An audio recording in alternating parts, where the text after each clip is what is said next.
Shalom Bapak Ibu Saudara. Halo, apa kabar? Sehat ya, luar biasa. Kita bangga punya Allah yang mulia, Allah yang berkuasa. Dia setia kepada setiap kita. Apapun yang kita kerjakan, Dia memberikan apa yang terbaik buat kita. Dia memenuhi segala kebutuhan kita. Ada amin saudaraku? Kita naikkan pujian, Bapa Kau setia, Bapa Kau mulia. Mari saudara, saya ajak saudara untuk bangkit berdiri. Kita naikkan pujian penyembahan ini dengan segala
ini sebagaimana kami ada, itu bukan karena kebaikan kami Tuhan, namun karena kasih karunia dan kesetiaan-Mu. Terima kasih Tuhan Yesus, kami yang hadir saat ini siap memuji-Mu, menyembah-Mu dengan penuh sukacita, karena kami yakin dan percaya Engkau hadir di tengah-tengah kami dan Engkau bertahta di atas setiap pujian anak-anak-Mu. Haleluya, terpujilah Engkau, demi nama-Mu yang kudus Tuhan Yesus Kristus, kami alaskan doa ini. Haleluya, amin. Kita siap memuji Tuhan. Tetap bangkit berdiri saudaraku, kita naikkan pujian kasih Allah selalu baru setiap hari. Haleluya.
Waktu selanjutnya kami serahkan Pak Kembar. Benar Tuhan, seumur hidup kami Bapa, kami rindu untuk menyembah Engkau Tuhan. Seumur hidup kami Tuhan, kami rindu untuk selalu mengenal-Mu dalam kehidupan kami Bapa. Terima kasih Tuhan Yesus, mengucap syukur untuk kesempatan hari ini. Kembali Tuhan sudah mengumpulkan kami untuk kami menaikkan pujian bagi Engkau. Dan kiranya Tuhan setiap pujian kami, penyembahan kami boleh berkenan di hadapan Engkau. Tiba saatnya hidup kami Tuhan untuk menerima kebenaran firman-Mu. Tuhan memberkati kami semua Bapa, bahkan urapi hamba-Mu yang sebentar akan menyampaikan kebenaran firman Tuhan. Kami menyerahkan setiap pemberitaan kebenaran firman-Mu Tuhan ke dalam tangan kuasa-Mu, dan biarkan Tuhan beracara atas setiap kehidupan kami. Ini doa dan kerinduan kami di hadapan Engkau. Kami beralaskan doa ini Tuhan, hanya di dalam nama-Mu kami berdoa dan mengucap syukur. Haleluya. Amin. Shalom, puji Tuhan. Selamat sore Bapak Ibu, selamat berjumpa dan salam sejahtera dalam kasih Tuhan Yesus. Bagaimana kabarnya Bapak Ibu, sehat semua? Baik semua ya, puji Tuhan. Sudah diberkati? Baik, mau terima berkat lagi? Mari kita siapkan hati kita diberkati melalui kebenaran firman Tuhan. Tema firman Tuhan sore ini bicara tentang Tuhan harus berada di depan kita. Ya, Tuhan harus berada di depan kita. Mari kita lihat ayatnya. Ya. Keluaran 33 mulai ayat 18 sampai 23. Tetapi jawabnya, perlihatkanlah kiranya kemuliaan-Mu kepadaku. Tetapi firman-Nya, aku akan melewatkan segenap kegemilanganku dari depan-Mu dan menyerukan nama Tuhan di depan-Mu. Aku akan memberi kasih karunia kepada siapa yang kuberi kasih karunia, dan mengasihi siapa yang kukasihi. Lagi firman-Nya, engkau tidak tahan memandang wajahku, sebab tidak ada seorang yang memandang aku dapat hidup. Berfirmanlah Tuhan, ada suatu tempat dekatku di mana engkau dapat berdiri di atas gunung batu. Apabila kemuliaanku lewat, maka aku akan menempatkan engkau dalam lekuk gunung itu, dan aku akan menudungi engkau dengan tanganku sampai aku berjalan lewat. Kemudian aku akan menarik tanganku dan engkau akan melihat belakangku. Tapi wajahku tidak akan kelihatan. Puji Tuhan. Ini satu peristiwa yang mencatat bagaimana satu saat Musa berdoa sama Tuhan. Musa itu kepengen ketemu Tuhan. Kepengen melihat wajahnya Tuhan.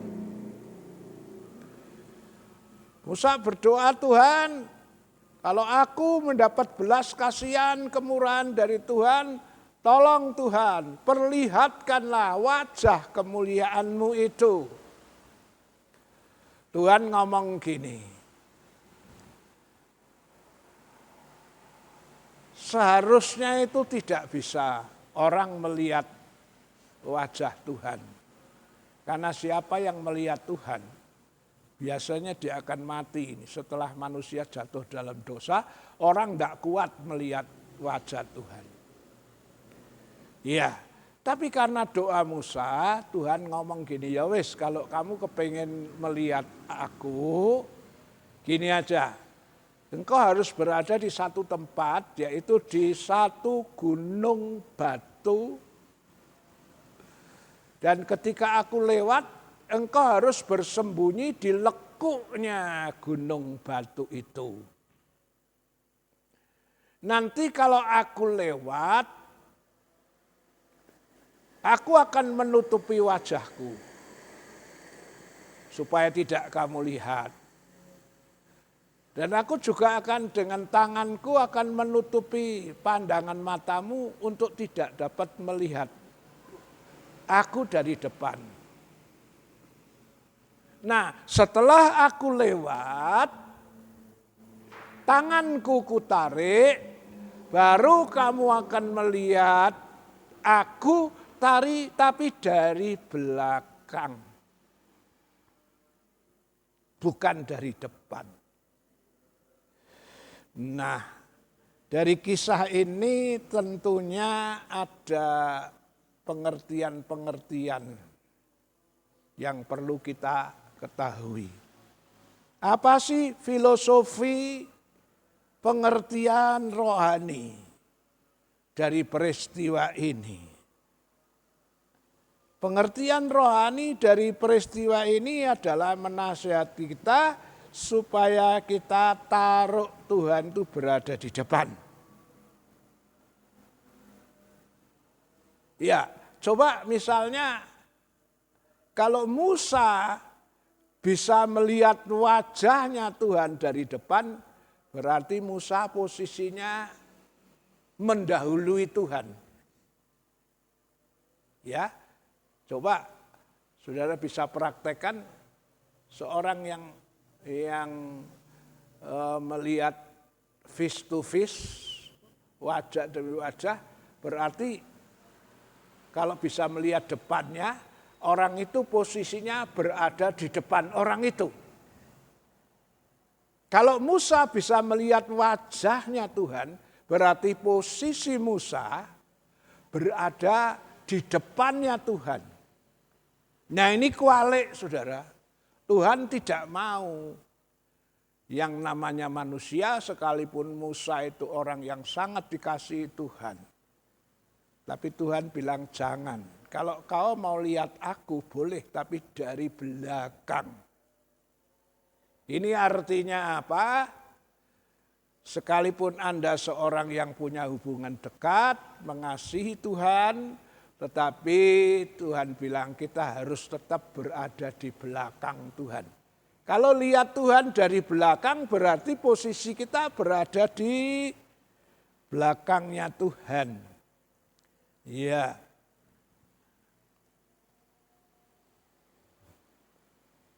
Musa diizinkan melihat Tuhan dari belakang itu pun posisinya harus berada di sebuah gunung batu yang Tuhan tunjuk. Di mana gunung batu itu ada lekuknya dan Musa harus berada di dalam lekuk gunung batu itu. Nah, gunung batu itu sendiri itu adalah menggambarkan pribadi Tuhan. Kita sering nyanyi kan bahwa Tuhan juga gunung batuku ya. Kalau seorang mau ketemu Tuhan, dia harus melewati, dia harus berada di gunung batu. Ya, dia harus menerima Tuhan Yesus. Karena Yohanes 14 ayat 6 mengatakan seorang pun tidak akan sampai. Coba tolong. Yohanes 14 ayat 6. Yohanes 14 ayat yang ke-6. Kata Yesus kepadanya, Akulah jalan dan kebenaran dan hidup. Tidak ada seorang pun yang datang kepada Bapa kalau tidak melalui aku. Ya, Tuhan izinkan Musa kalau mau ketemu Tuhan boleh. Ketemu secara pribadi boleh, tapi posisinya harus berada di gunung batu, di lekuk gunung batu. Itu bicara pribadinya Yesus. Mau ketemu Allah harus berada di gunung batu, di lekuknya. Harus lewat pribadinya Tuhan. Ya, Tuhan itu gunung batu. Ya. Musa sih inginnya face to face, wajah langsung, Tuhan bilang, oh enggak bisa. Ya, karena tidak ada seorang pun bisa tahan. Coba itu Keluaran 33 ayat 20. Keluaran 33 ayat 20. Ayat 20. Lagi firman-Nya, engkau tidak tahan memandang wajahku, sebab tidak ada orang yang memandang aku dapat hidup. Ya, dari dulu sejak manusia jatuh dalam dosa, tidak ada orang bisa melihat wajah Tuhan dan tinggal hidup. Orang kuat. Sinar kemuliaan Allah itu luar biasa. Jangankan wajah Tuhan secara langsung. Baru ketemu malaikat Tuhan saja orang biasanya sudah ketakutan. Jangan-jangan aku mau mati ini. Waktu Manoah ditemui malaikat Tuhan, setelah sadar Manoah ada ketakutan rohani dalam dirinya. Jangan-jangan aku mau mati ini karena aku sudah ketemu Tuhan. Hakim-Hakim 13:22. Hakim-Hakim 13:22, berkatalah Manoah kepada istrinya, kita pasti mati sebab kita telah melihat Allah. Ya, orang baru ketemu malaikat Tuhan saja sudah takut, jangan-jangan kita mau mati. Itulah sebabnya ketika kelahiran Yesus diberitakan oleh malaikat Tuhan kepada gembala di padang Efrata, apa yang terjadi? Gembala pada tiarap ketakutan. Itu baru ketemu malaikat. Sampai malaikat bilang, janganlah kamu takut. Karena sesungguhnya aku datang untuk memberitakan kabar kesukaan. Ini baru ketemu malaikat. Sudah ketakutan. Apalagi ketemu Tuhan. Tuhan sangat mengasihi Musa, sehingga Tuhan izinkan kalau mau ketemu aku boleh, tapi harus berada di lekuk gunung batu. Dan aturannya adalah ketika Tuhan melewati, Tuhan akan menutupi wajahnya supaya tidak kelihatan. Dan tangan Tuhan akan diacungkan untuk menutupi penglihatan Musa. Sampai Tuhan itu lewat, baru tangan Tuhan ditarik kembali, lalu Musa bisa melihat Tuhan tapi dari belakang.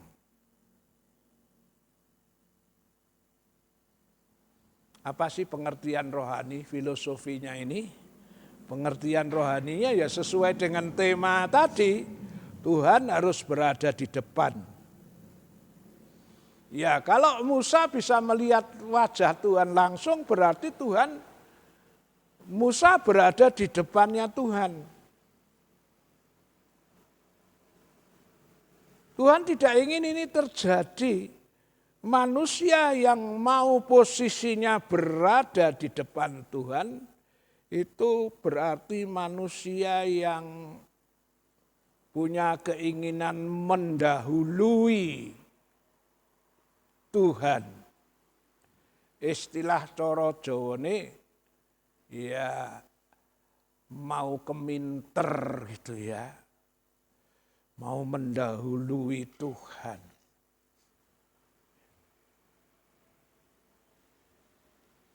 Yang namanya manusia itu biasanya banyak masalah yang kita tidak mengerti pada waktu terjadi. Nanti setelah lewat, baru kita mengerti. Karena apa? Ya itulah.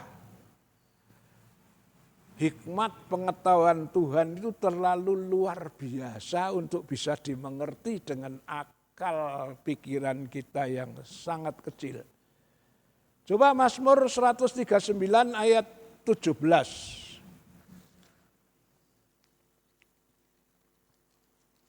Mazmur 139 ayat 17.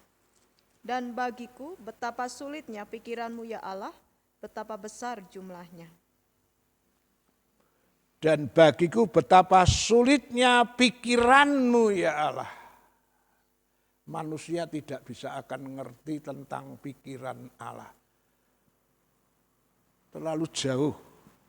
Ya, bagiku betapa sulitnya pikiranmu ya Allah.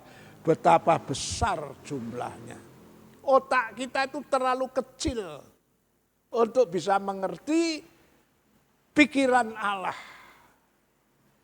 Yesaya 55 ayat 8-9 mengatakan perbedaan pikiran manusia dengan pikiran Allah seperti bedanya langit dan bumi. Tolong dibaca.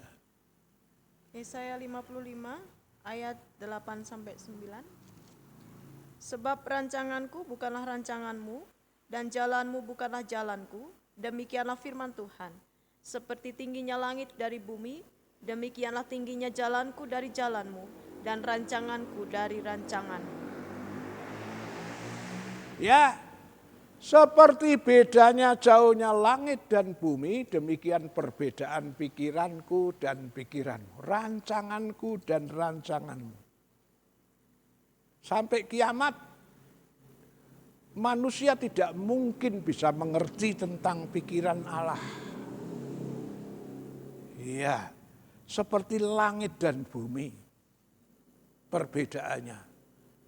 Saudara kalau lihat langit dan bumi, apalagi saudara lihat di laut, kelihatannya kayaknya langit itu gandeng karo laut.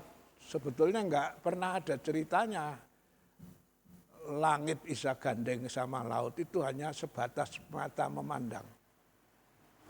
Bedanya langit dan bumi itu terlalu jauh dan tidak pernah ketemu. Itulah saudara-saudara, pikiran Allah dan pikiran manusia. Jadi tidak ada manusia yang bisa keminter, mendahului. Nek carane Jawa ki sok aja cok dadi wong sing disiki kersa. Wah, ini biasanya orang-orang yang sok disiki kersa itu jenis orang-orang yang sombong. Ya. Dan dia berlaku seperti paranormal yang suka ngeramal-ngeramal. Padahal sesungguhnya yang namanya manusia tetap manusia. Tidak akan pernah mengerti apa yang akan diperbuat oleh Allah sebelum dia memberitahu. Coba Pengkhotbah 8 ayat 7. Pengkhotbah 8 ayat 7. Sesungguhnya ia tak mengetahui apa yang akan terjadi, karena siapakah yang akan mengatakan kepadanya bagaimana itu akan terjadi? Sesungguhnya ia tidak mengetahui apa yang akan terjadi. Cara Jawane aja sok disiki kersa. Sombong. Sok kaya yo ngeramal nasib seorang nanti bakal gini, bakal gini. Itu mau mendahului Allah. Disiki kersa. Sesungguhnya ia tidak mengetahui apa yang akan terjadi karena siapakah yang akan mengatakan kepadanya bagaimana itu akan terjadi. Kalau tidak seizin Tuhan, ya manusia tidak bisa disiki kersa mengerti langkah rencana kemauan Tuhan itu. Ya, dulu nyanyian Pantekosta dulu ada nyanyian saya teringat. Satu nyanyian yang mengatakan, ku tak dapat mengerti maksud Tuhan sebelumnya ku dengar. Mendidih, itu kan nyanyian mendidih, mendidih di hatiku. Itu ada syair yang ku tak dapat mengerti maksud Tuhan sebelumnya ku dengar. Jadi kalau Tuhan belum menyatakan, memberitahu,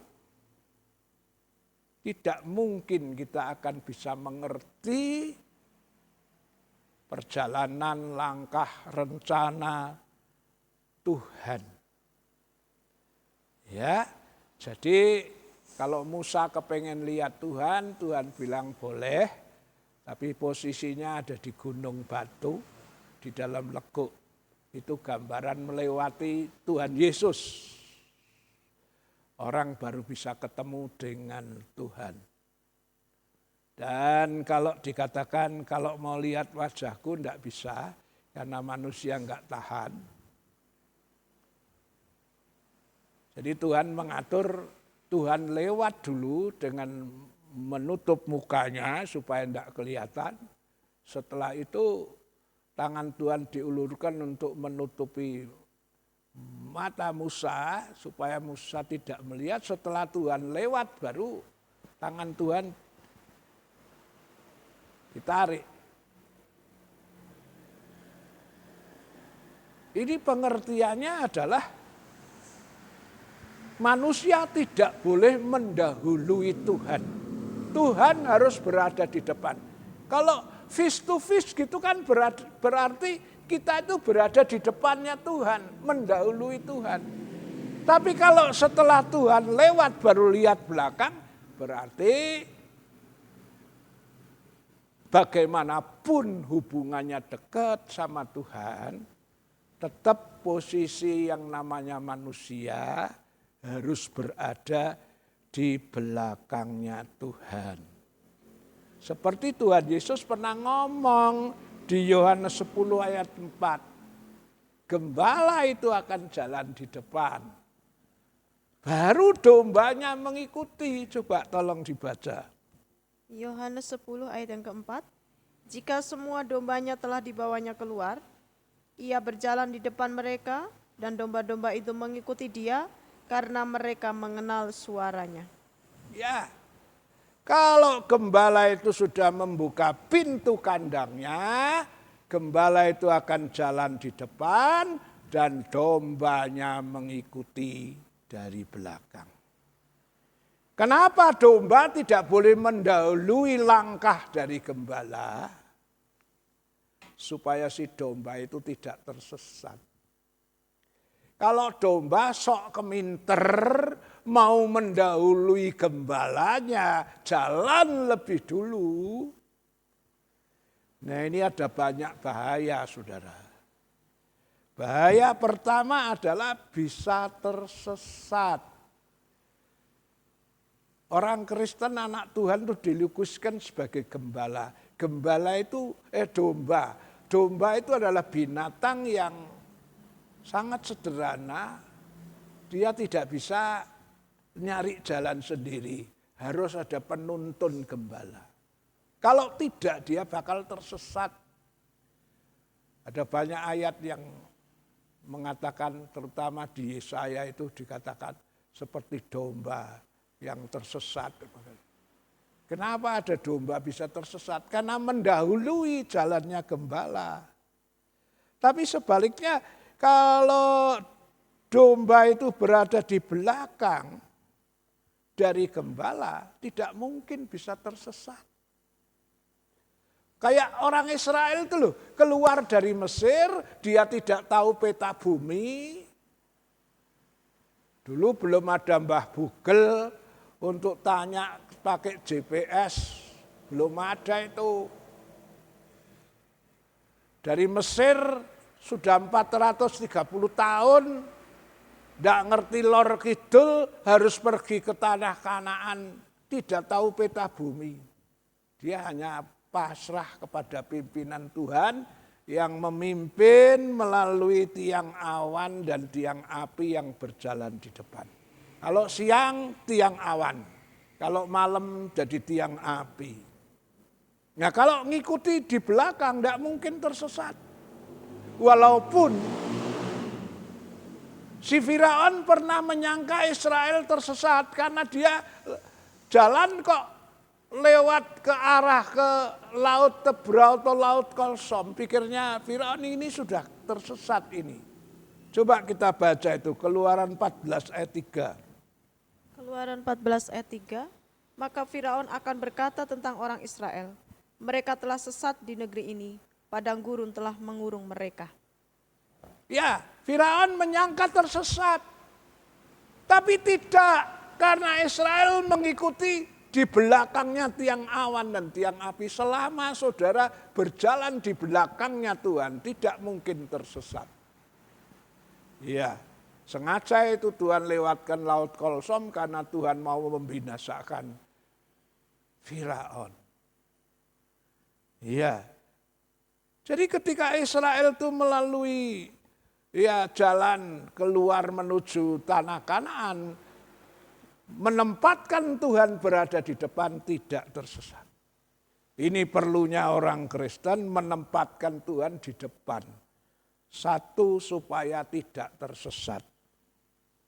Ya, yang kedua, ketika kita menempatkan Tuhan ini berada di depan kita, maka ada masalah apapun, dia harus ketemu sama Tuhan lebih dulu.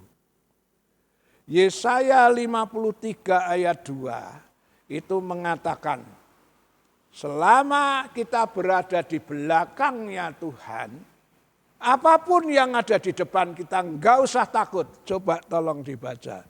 Yesaya 43 ayat 2. Yesaya 43 ayat 2. Apabila engkau menyeberang melalui air, aku akan menyertai engkau.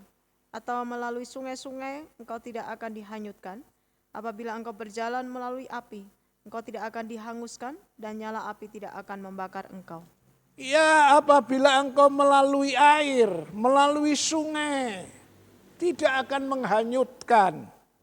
Saya ingat satu peristiwa yang terjadi ketika bangsa Israel itu lewat sungai Yordan. Waktu itu sungai Yordan lagi banjir bandang. Israel harus lewat. Tapi ketika Israel menurut komando Tuhan, tabut itu harus ditaruh di depan.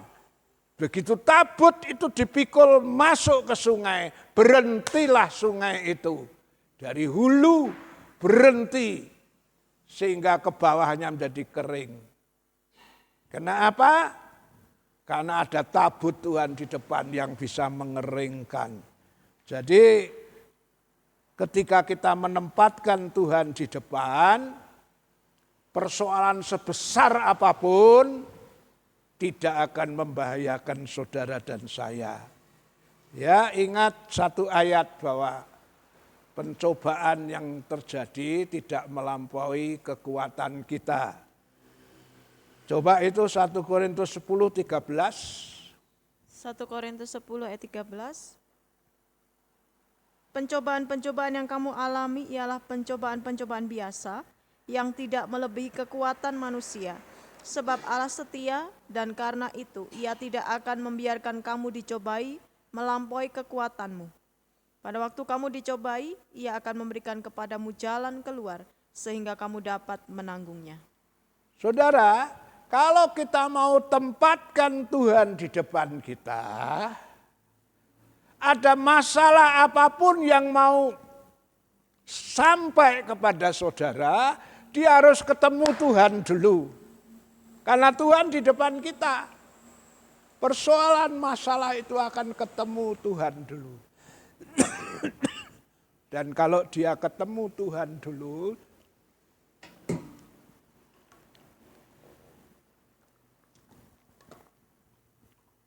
persoalan yang akan menimpa kita itu dicek, dikir sama Tuhan.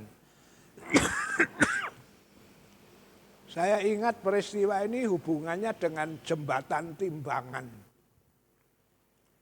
Di Indonesia banyak jembatan timbangan.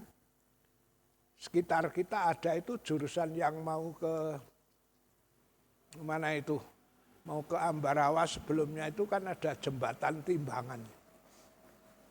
Apa maksudnya jembatan timbangan? Kendaraan yang muat barang harus lewat jembatan timbangan dikir.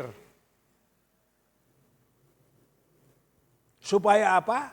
Tidak melampaui batas maksimal.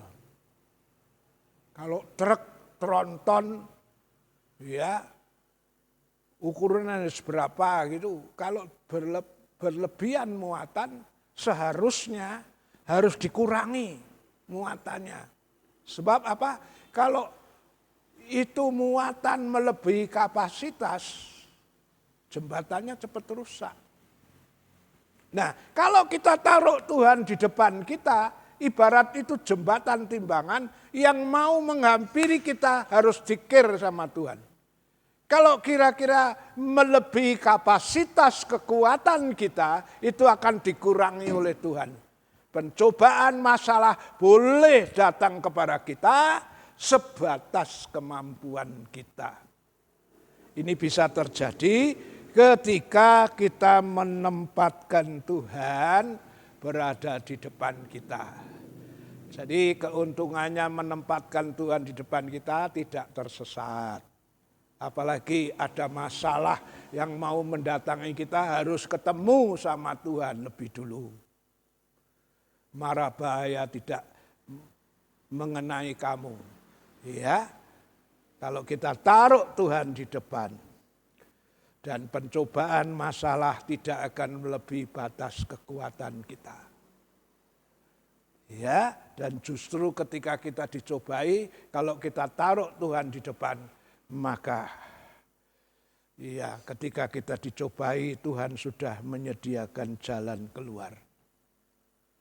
Berkat yang lain yang bisa kita terima ketika kita mau menempatkan Tuhan di depan atau mendahulukan Tuhan dan kepentingan pekerjaannya, maka apa yang akan terjadi, berkat apa yang akan kita terima? 1 Raja-Raja 17. Ya, 1 Raja-Raja 17 mulai ayat 15 sampai 16. 1 Raja-Raja 17 ayat 15 sampai 16. Lalu pergilah perempuan itu dan berbuat seperti yang dikatakan Elia. Maka perempuan itu dan dia serta anak perempuan itu mendapat makan beberapa waktu lamanya. Tepung dalam tempayan itu tidak habis dan minyak dalam buli-buli itu tidak berkurang, seperti firman Tuhan yang diucapkannya dengan perantaraan Elia. Zaman Nabi Elia, bangsa Israel dilanda kelaparan karena tidak ada hujan 3,5 tahun. Banyak janda-janda Israel yang mati kelaparan.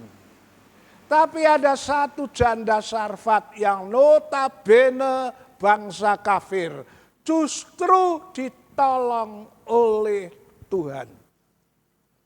Kisah ceritanya adalah waktu Elia disuruh Tuhan ke Sarfat. Dia ketemu dengan seorang janda. Dan Elia minta minum. Ketika diberi minum, Elia bilang, berikan aku roti sepotong. Janda bilang, maaf aku tidak bisa memberi makan. Sekalipun roti bundar kecil. Karena tepungku tinggal segenggam, minyakku tinggal sedikit, aku mau membuat roti untuk aku dan untuk anakku. Setelah itu aku akan mati kelaparan karena tidak ada persediaan makanan. Elia berkata, demi Tuhan yang hidup, buatlah itu, tapi untuk aku lebih dulu. Setelah itu baru untuk engkau dan anakmu. Untunglah janda Sarfat ini mau dengar-dengaran, mau nurut. Janda Sarfat ini membuat roti dan mendahulukan untuk Elia. Elia sebagai wakil Allah yang diutus ke situ, itu menggambarkan seseorang yang mau mendahulukan Tuhan. Taruh Tuhan di depan, mendahulukan urusan pekerjaan Tuhan lebih dulu. dari urusan kepentingan pribadi, kepentingan rumah tangga. Nah ternyata ketika janda itu mau nurut firman, betul. Tepung yang sedikit tidak habis, minyak sedikit tidak habis, sampai bumi menumbuhkan hasil. Coba seandainya janda itu tidak mau, dia buat roti untuk diri sendiri dan anaknya, dia akan mati kelaparan. Jadi kisah janda Sarfat ini juga memberikan pengertian yang rohani. Kita belajar mendahulukan Tuhan. Taruh Tuhan di depan kita, kita di belakangnya. Maka engkau akan terpelihara dari masalah yang terjadi, kesulitan yang terjadi di dunia ini. Ya sebaliknya kalau ada seseorang yang tidak mau menempatkan Tuhan di depan tapi Tuhan taruh di belakang, resikonya adalah dia akan mengalami badai masalah yang tidak bisa ditenangkan. Coba itu Markus 4 ayat 35 sampai 40 mengisahkan apa itu. Murid-muridnya ditimpa angin ribut, kapalnya mau tenggelam. Kenapa? Ketika kita lihat adalah masalahnya, Tuhan ditaruh di belakang. Markus 4 ayat 35 sampai 40.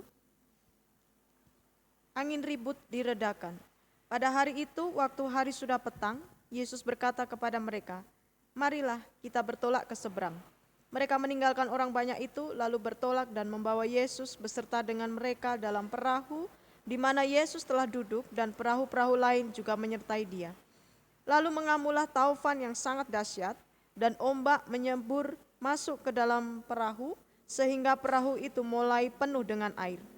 Pada waktu itu Yesus sedang tidur di buritan di sebuah tilam.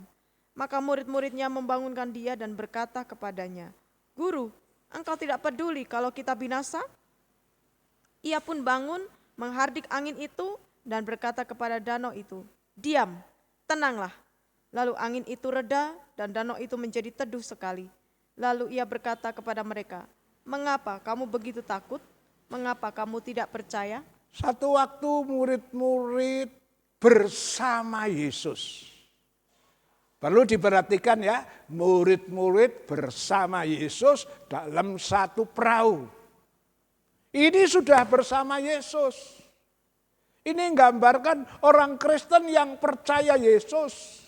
Tiap hari berdoa sama Tuhan. Rajin ke gereja, mungkin tiap hari baca Alkitab. Perahunya, rumah tangganya ada Yesus. Tapi sayang, Yesusnya ditempatkan di buritan di bagian belakang. Sudah ditaruh di belakang dan saya percaya Yesus tidak pernah dijak ngomong, tidak pernah dijak dialog bersama. Seandainya Yesus dijak ngomong, saya kira Yesus tidak tidur. Karena Yesus tidak pernah dijak ngomong. Ini gambaran orang Kristen yang secara simbolik mempunyai Tuhan. Tapi Tuhannya tidak pernah dijak ngomong. Ngakunya Kristen tapi mungkin kalau ada masalah nggak pernah berdoa. Dia coba berusaha ngatasi sendiri. Wong masalah gini aja kok sembayang. Gini aja kok njaluk tulung sama Tuhan. Ngerepot-ngerepoti Tuhan lah. Ngapain yang bisa diatasi, atasilah. Gak usah gini-gini sembayang, sedikit berdoa, pusing doa. Ada masalah kecil-kecil doa, gak usah. Nanti kalau sudah gak bisa, baru Tuhan. Ini namanya orang yang sok keminter, orang yang sok merasa bisa. Hanya secara formalitas ngaku Kristen punya Tuhan. Tapi tidak melibatkan Tuhan, tidak menempatkan Tuhan di depan. Apa yang terjadi? Tuhan tidak dijak ngomong, taruh belakang lagi. Ya sudah tinggal tidur. Nah ketika taufan mengamuk, badai menempa. Wah baru bingung cari Tuhan. Banyak orang Kristen cari Tuhannya nanti kalau sudah nggak bisa ngatasi. Sepertinya Tuhan itu dijadikan ban serep kalau perlu saja. Ini salah. Ini tidak menempatkan Tuhan berada di depan. Ya, itulah sebabnya walaupun perahunya ada Yesus, tetap dihantam ombak hampir tenggelam. Nah, ketika dia berdoa, berseru sama Tuhan, mengakui bahwa manusia tanpa Tuhan tidak bisa berbuat apa-apa, baru disitulah Tuhan bertindak, mengatasi semua badai angin ribut jadi tenang. Jadi peristiwa Musa berdoa kepengen lihat Tuhan, Tuhan bilang tidak bisa lihat wajahku, kalau mau ketemu aku, kamu hanya bisa melihat aku dari belakang. Ini filosofi pengertian rohaninya adalah harus menempatkan Tuhan berada di depan. Ya, jangan jadi orang sok keminter, merasa bisa, merasa tidak perlu Tuhan. Libatkan Tuhan dalam segala aspek kehidupanmu. Tuhan pasti akan menolong. Saya enggak tahu persoalanmu apa hari ini. Kau punya Tuhan, Tuhan bilang berserulah kepadaku waktu kesesakan. Aku akan meluputkan engkau supaya engkau menghormati aku. Libatkan Tuhan, tempatkan Tuhan berada di depan kita untuk bisa mengatasi semua masalah kita. Amin. Kita bangkit berdiri. Ku tak dapat jalan sendiri. Tuhan tolong padaku. Biarlah sinarmu menerangiku, sebab ku tak dapat jalan sendiri. Ku tak dapat jalan sendiri. Tuhan tolong padaku, biarlah sinarmu menerangiku,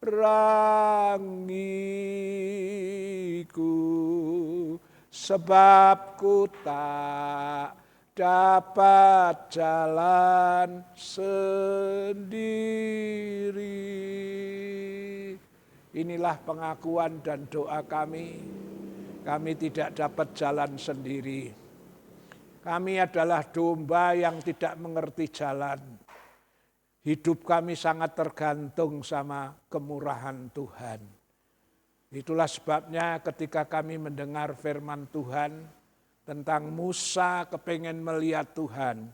Dan Tuhan izinkan Musa melihat Tuhan. Tapi melihat dari belakang. Filosofi pengertiannya adalah manusia tidak boleh mendahului Tuhan. Manusia harus berada di belakang Tuhan.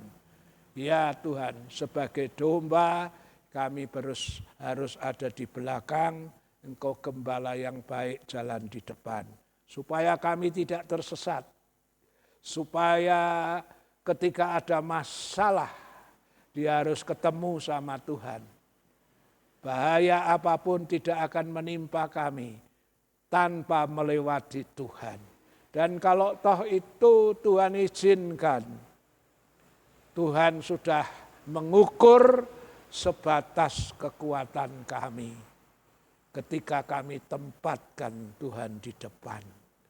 Oh Tuhan, Kau mengajar kami mendahulukan Tuhan, seperti halnya janda Sarfat yang mendahulukan Tuhan dan kepentingan pekerjaannya, baru kepentingan pribadi dan rumah tangganya.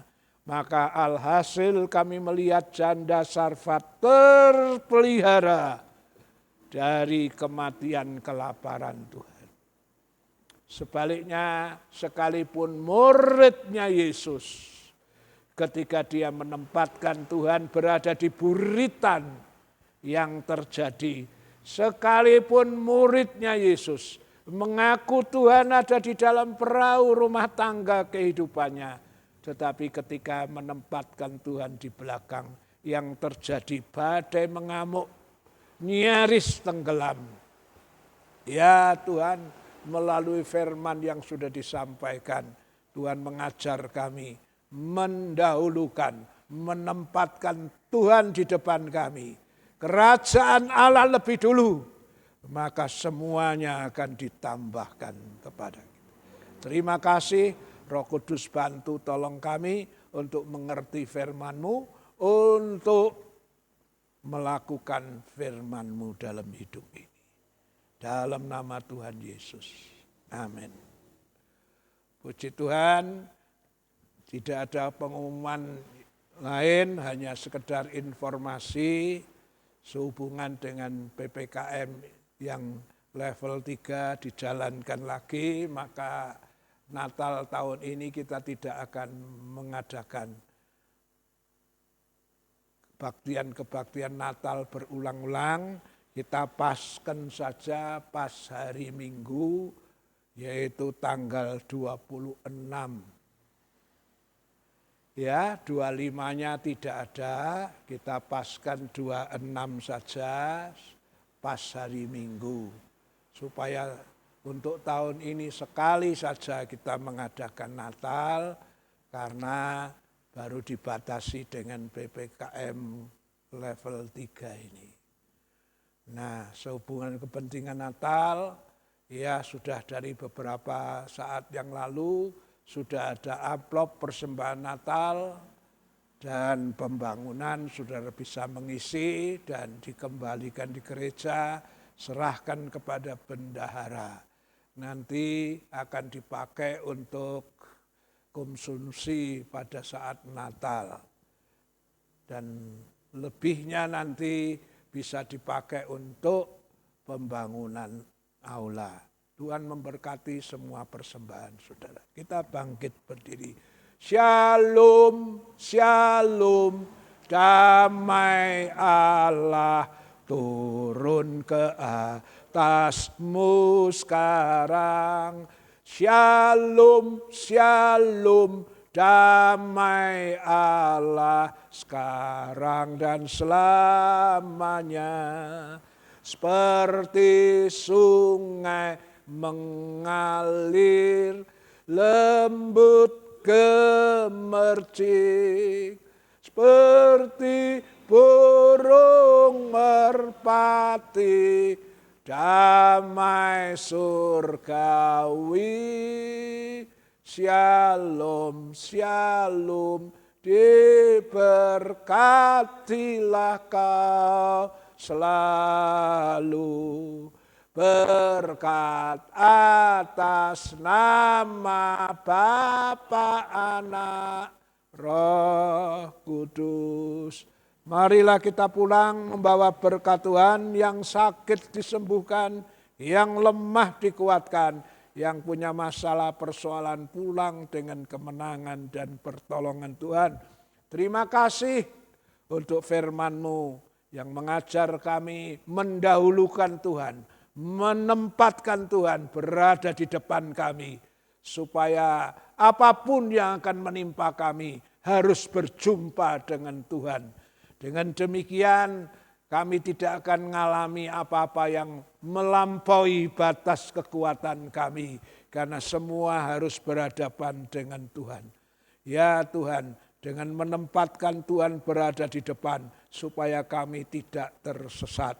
Dengan menempatkan Tuhan dan kepentingan pekerjaan Tuhan lebih dulu, maka Engkau akan mencukupkan apa yang menjadi keperluan kami. Terima kasih Tuhan. Berkati korban anak-anak-Mu, tatangan, sukarela, perpuluhan, korban untuk Natal dan pembangunan. Tuhan mencatat, menilai, Tuhan akan kembalikan lipat ganda sesuai janji firman-Mu. Marilah kita pulang membawa berkat Allah Bapa, kasih sayang dari Tuhan Yesus, persekutuan Allah Roh Kudus, menyertai saudara dan saya saat ini sampai Maranatha, Tuhan Yesus datang kembali. Haleluya. Amin. Tuhan memberkati.